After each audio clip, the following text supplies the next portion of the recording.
मासुको अचार यस्तो मिठो भएको थियो नि। हजुरहरूले नि रेसिपीहरू हेर्नु होला है। जिरा, धनिया, मेथी, तिल, सौप, रातो सुकेको खुर्सानी अनि टिमुर।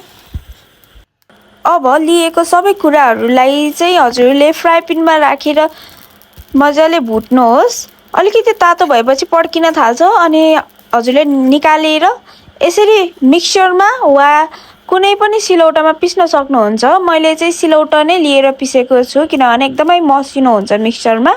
त्यही भएर सिलौटामा अलिकति खस्रो खस्रो हुने भएर मैले चाहिँ सिलौटा लिएको छु। हजुरले चाहिँ आफ्नो चोइसले जे इजी लाग्छ त्यही गर्नु होला। मसँग यहाँ 500 ग्राम मासु छ। अब यसलाई चाहिँ मैले मासु बोनलेस चिकन बनाउनु भएपछि चाहिँ बोन र मासु छुट्याएर काट्न लागे। त्यसमा मैले साइजहरू एकदम सानो खालको बनाएको छु। हजुरले त्यसका साथै लसुन र अदुवा पनि थोरै थोरै काट्नु पर्छ।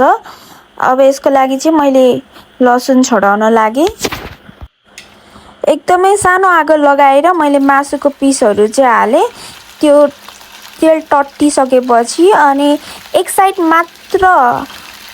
साइड ब्राउन भइसकेपछि मात्र हामीले अर्को साइड पल्टाउने हो। त्यही भएर पहिले यसलाई पानी छोड्न दिने। एक साइडको पानी छोडिसकेपछि चाहिँ हेर्नुहोस् त अहिले एकदमै भ्याट गरेको छैन अनि यस्तो लुक्स आइसकेको छ। यो चाहिँ अझै पाकेको छैन। यसलाई चाहिँ ब्राउन हुन दिनुपर्छ। यो चाहिँ अहिले गोल्डन ब्राउन भइसकेको छ। अब चाहिँ हामीले जुन मसलाहरू हाल्नु छ त्यो ट्याक्क अगाडि लिएर आएर राख्नुहोस् अनि हालिदिनुहोस्। त्यसको अगाडि चाहिँ हामीले यो जुन अदुवा लसुन छ त्यो चाहिँ हाल्नुपर्छ। यसलाई चाहिँ एकछिन चलाउने। अब सबै मिक्स गरेर चलाइदिनुहोस्। चलाइसकेपछि चाहिँ नुन हाल्नुहोस्।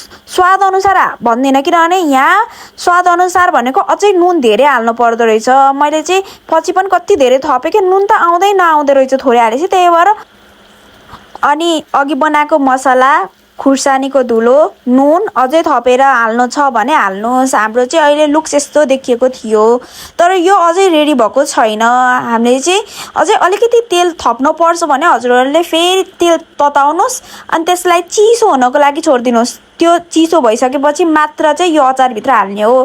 तातो हुँदै हाल्यो भने मिठो हुँदैन। त्यही भएर लास्टमा हाल्ने हो। त्योभन्दा अगाडि अब चिकन राखिसकेको 30 मिनट पछि अलि टाइम पछि चिसो भइसकेपछि चाहिँ हजुरहरूले निम्बु र भिनेगर हाल्न सक्नुहुन्छ। निम्बु 2 चम्चा हाल्नुहोस्, भिनेगर 1 चम्चा हाल्नुहोस्। अनि यति गरिसकेपछि चाहिँ फेरि मिक्स गर्नु पर्यो। मासुको सब मासुहरूलाई लाउने जसरी नै मिक्स गर्नुहोस्। फेरि जुन लास्ट अघिको तेल थियो त्यो चिसो भइसकेपछि हालेपछि बल्ल हेर्नुहोस् त अचार कस्तो मिठो जुसी देखिएको छ होइन।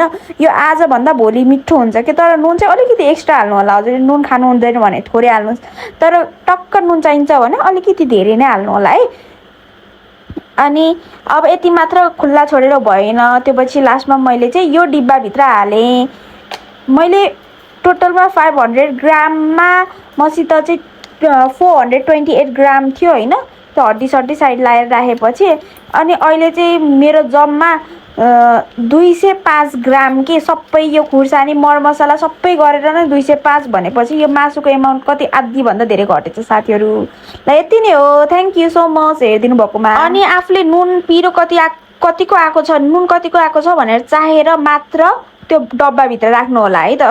1 चम्ची हाल्दा आथेन नुन, 2 चम्ची हाल्दा आथेन। त्यही भएर मैले 3-4 चम्ची नै हालिदिएको नुन। अलिकति नुनिलो त भएको थियो होइन तर नुन नभइकन मिठै नहुने कि मिठै नलाग्ने। अनि फर्स्ट टाइम हो मैले यसरी चिकन अचार बनाएर खाएको। दोकानबाट किनेको बाबाले लिएर आउनुभएको थियो। यति नमिठो थियो, मसला मात्र थियो, नुन थिएन, यति नमिठो थियो। अनि मैले खाइ थिइनँ कि जिन्दगीमा। अनि आजै हो खाएको। ल thank you for watching my video. By.